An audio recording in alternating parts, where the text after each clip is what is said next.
of the semester, we will be discussing private versus public administration. Many elements of public administration have their roots in the private sector. However, differences in the type of work each embarks upon provide that public organizations may not always be able to utilize operational techniques from the private sector. In this video, we will be discussing similarities and differences between the two. Public and private administrations have both similarities and differences. Although they share many activities in common, their differences are critical and may limit the ability of public administrators to adopt techniques from the private sector. A private organization centralizes responsibility in its executives, controls its markets, defines its customers, and lets managers set their own goals. Moreover, private firms are profit-oriented, provide products or services for payment, and can be evaluated by profits or losses, essentially the bottom line. In the public sector, responsibility is widely distributed within the organization and even outside of it. Administrators must try to reach goals set by legislatures, which often confuses the questions of what to do and how to act in the public's best interest. Public agencies provide services paid for with taxes and user fees and are often evaluated in nebulous terms by outside forces. Furthermore, some public agencies often hold monopolies in providing essential services and cannot deny services to citizens who are unwilling or unable to pay. Public agencies have traditionally been more concerned with procedures than results. They often have less time to reach their goals and are subject to greater scrutiny, conflicting incentives, and greater public criticism. Nevertheless, the two sectors are increasingly interdependent. Obviously, there are some clear similarities between how a public and private organization are maintained. From staffing needs to budget management, there are some undeniable similarities in the day-to-day operations of each type of organization. In regards to staffing needs, they must ensure that they are employing highly motivated people who have an interest in seeing the organization succeed. They must motivate subordinates. They must ensure that those they hire will tie the success of the organization or company to their own personal success and work harder to make programs successful or profits higher. In regards to obtaining financing, while this is done in a very different way in public versus private, the importance of financing is tied directly to the sustainability of the organization. If a private company, is not turning a profit, they have the threat of going under. The same principle applies to the bureaucracy. If an agency is not being awarded funding or has no way of bringing in funding outside of government funding, the agency might fail. This leads to conducting their operations to promote the survival of the agency, just like a business would conduct their operations to maximize their profit margins. That, in turn, of course, will lead to maximizing the impact of their government programs and finding new ways to measure the success of those programs.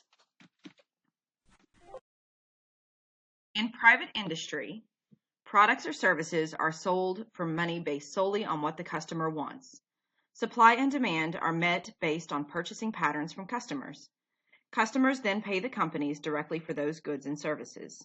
These quid pro quo transactions are the basis for operations management in the private sector.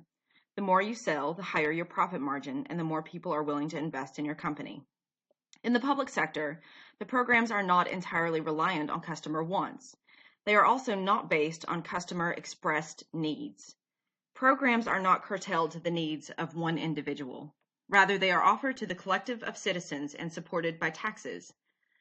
When thinking about the way in which these programs are funded, many people say, I don't want my taxes spent on this program or that program. The irony of this statement is that they are never thinking that there are programs they take advantage of that others do not want to pay for.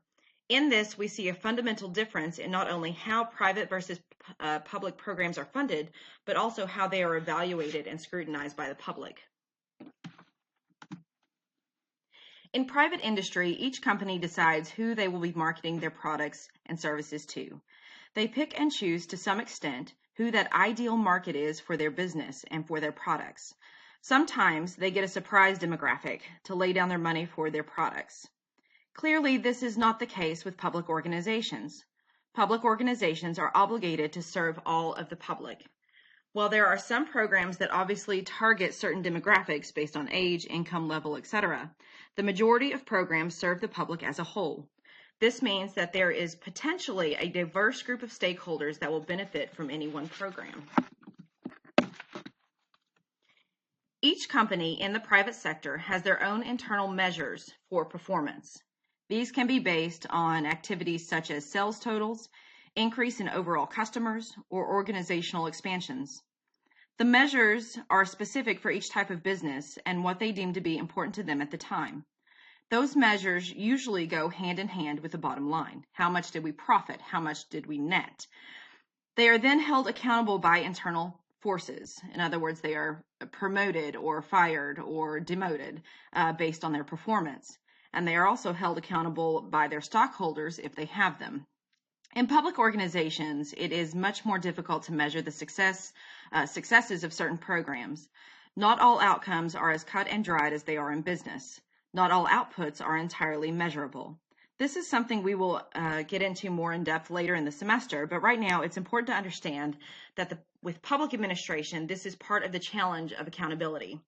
How exactly do we measure a program's success or failure? How do we hold those people accountable when we are unsure if a program has been a success or failure? Are there internal measures for control?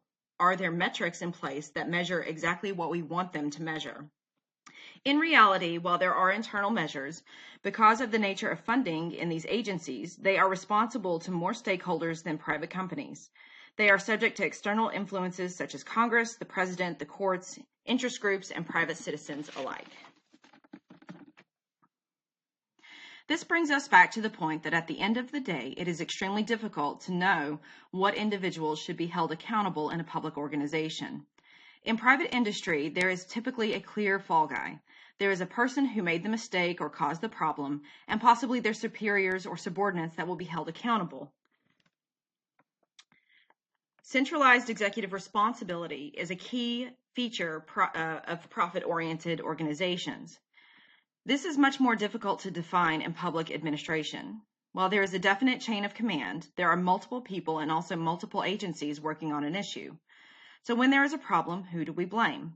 The individual agency, the individual bureaucrat, the agency head, the agency at large, the Congress that gave them their guidelines and allowed them to fill in the blanks. Public organizations also entrust a fair amount of decision-making responsibility to citizen groups, courts, and various types of boards and commissions. A clear chain of command becomes very hard to define. As we continue our course this semester, we will further discuss how public versus private industries